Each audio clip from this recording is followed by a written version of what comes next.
Welcome to my channel. I'm Scott, and in this video I am going to walk you through the process of valuing a Rio Tinto stock by analyzing their financial statements and dissecting their financial ratios so we can determine if it's a buy or a sell. Rio Tinto is the world's second largest mining company in terms of market cap, behind BHP. It produces iron ore, aluminum, copper, diamonds, uranium, and more. It is the second largest producer of iron ore in the world. 98% of iron ore is used to make steel. Steel is used in many things such as roads, bridges, buildings, auto parts, etc. The Evergrande Crisis will really hurt this company since China imports 75% of the world's iron ore.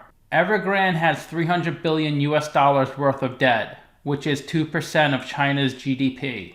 Evergrande is the second largest property developer in China. Property prices have been going up dramatically in China the past decade. Lots of property developers, especially Evergrande, were able to borrow more money since their asset bases kept rising. The issue is property developers have been borrowing with the assumption home prices continued rising. But the problem is, once they stop rising, or even worse, start to decline, over-leveraged companies like this are unable to pay the interest on their debt. China's real estate uses 25% of the world's iron ore.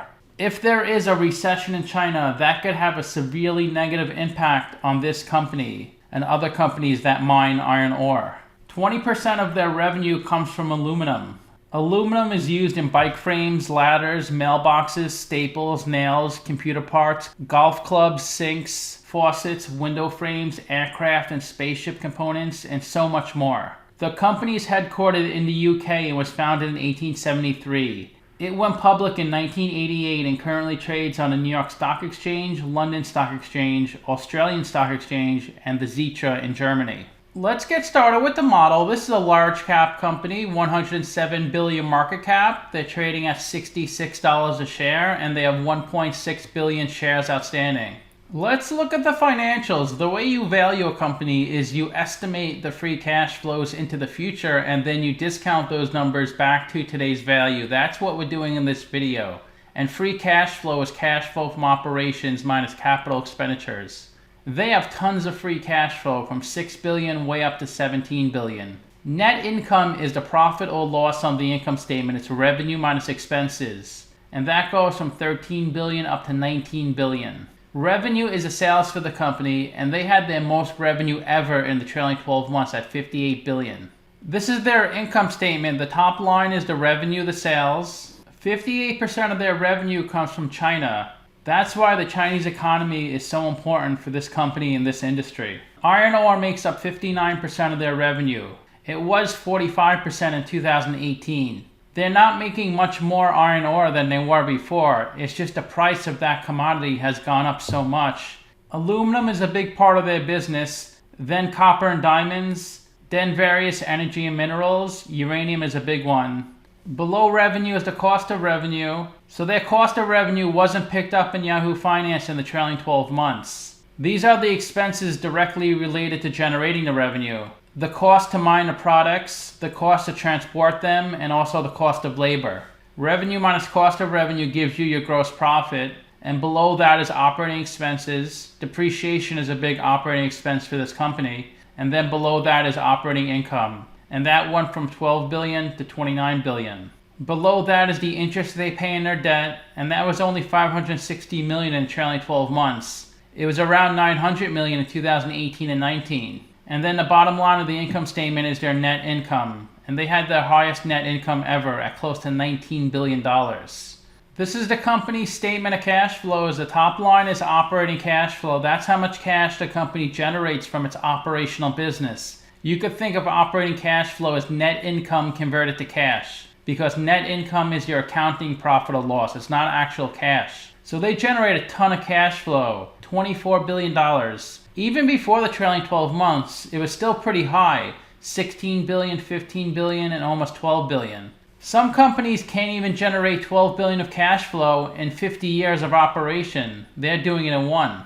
And they're always going to spend a lot of CapEx because they have to obtain the rights to different mines. Also, they have to buy expensive machinery and equipment. So they spend between 5.5 and 6.8 billion in capex each year. Operating cash flow minus capex gives you your free cash flow. They have a ton of free cash flow left over. Free cash flow is what the company uses to make you, the investor, a better return. So they could pay you a dividend, which they do. They pay a lot out in dividends. Or they can buy back stock. They bought back 5.4 billion in 2018, 1.6 billion and 200 million. That's another way to reward shareholders, because when a company buys back stock, it decreases the shares outstanding, making your shares more valuable. They also pay down a lot of debt. Each year they pay down more debt than they issue.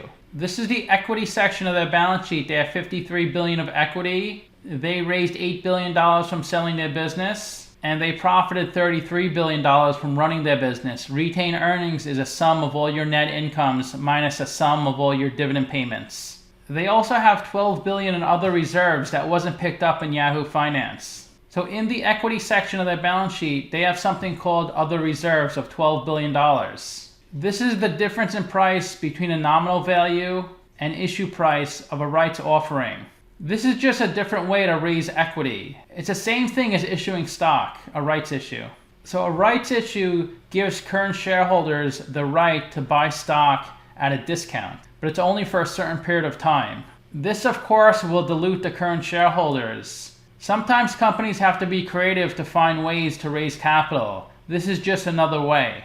Let's look at the capital structure. 53 billion of equity, 14 billion of debt. They're 79% equity, 21% debt. And they could pay down all the debt with the cash in their balance sheet and still have $3 billion of cash left over. And their weighted average cost of capital is 8.3%, and that's a discount rate we're going to apply to the future cash flows. We estimated 4 years of future free cash flows. We also estimated a terminal value, which is all cash flows past year 4, that's 150 billion. We discounted those numbers back to today using the weighted average cost of capital. We get a value of the company of $143 billion. We divide that by 1.6 billion shares, and we get a calculated stock price of $88. They're trading at $66, so they're trading at a 25% discount. It's a buy according to the model. According to Simply Wall Street, the average analyst projects their revenue to decrease 14%.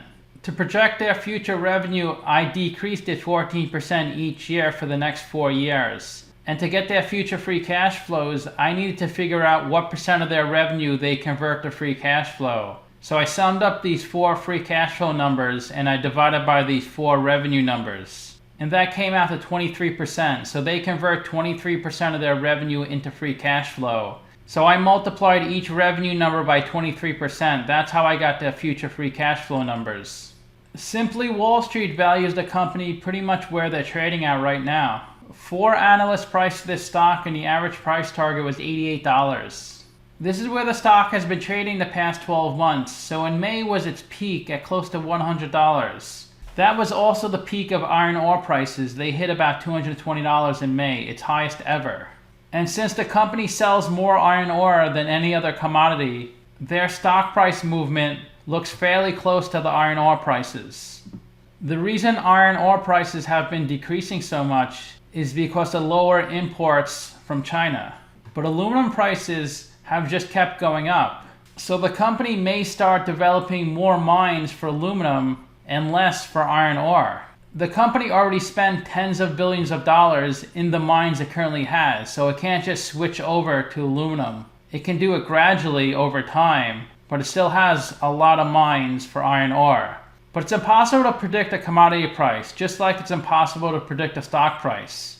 And this company's stock price pretty much moves with the price of the underlying commodities it makes. But I could see the stock price coming down further from panic selling, because investors go to the extremes. If there's good news, the stock price goes a lot higher than it should. And when there's bad news, the stock price goes a lot lower than it should. It's just hard to really time these things. But the good thing with this stock is you get a really nice dividend.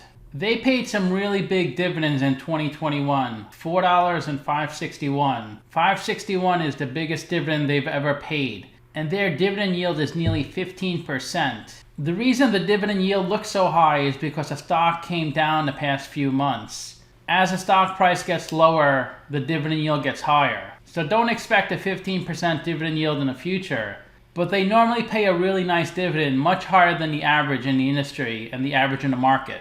They pay out 83% of their net income and 91% of their free cash flow. So they can afford to pay that dividend payment, and they have money left over to pay down debt or to invest back into the business.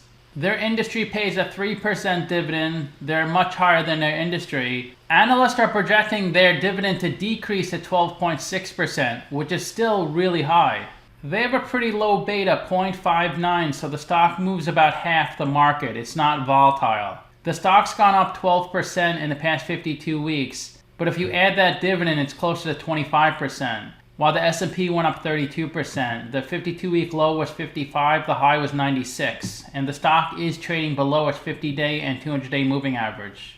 Lots of people have been buying this stock the past 10 days. Almost 5.5 million shares were traded on average each day. Mainly because the stock price has been coming down so much, it looks like a great value. Of the 1.6 billion shares outstanding, 1.4 billion are on float, 8.6% are held by institutions, and less than 1% of the shares are shorted. Analysts are projecting their earnings and revenue to decrease, mainly due to the decrease in iron ore prices and the issues in China. A bearish sign is when a company decreases the number of employees it has, and that's been happening at this company. They went from 60,000 in 2015 to 48,000 in 2020. I'm not sure what the numbers are currently in 2021. I would imagine they went up since they had their highest revenue ever. If you invested $10,000 into this company 10 years ago and reinvested the dividends, you'd have $26,000 today. That's a 10% annual return. I did videos of Vale and BHP this week, and both those companies had a similar chart where if you invested $10,000 10 years ago, you'd have about $10,000 today. But this company's different. This company's stock price has improved much better than those companies. Since this company sells so much aluminum to China, their biggest shareholder is Aluminum Corporation of China. BlackRock is their second biggest shareholder at close to 9%, then Capital Research, Vanguard, and Norges Bank. Let's look at their financial ratios. Look at these price multiples. They don't really get much better than this. A PE below 6, a price to sales below 2, and a price to book of 2. These are unbelievable ratios. They have a 41% return on invested capital, and their WACC is 8.3%. That means they have an excess of 33 cents for every dollar they generate. They can cover their interest payments 51 times. They have a great ROE at 35%. They have a good current ratio and quick ratio. They have tons of cash on their balance sheet, $17 billion and $4.4 billion of inventory.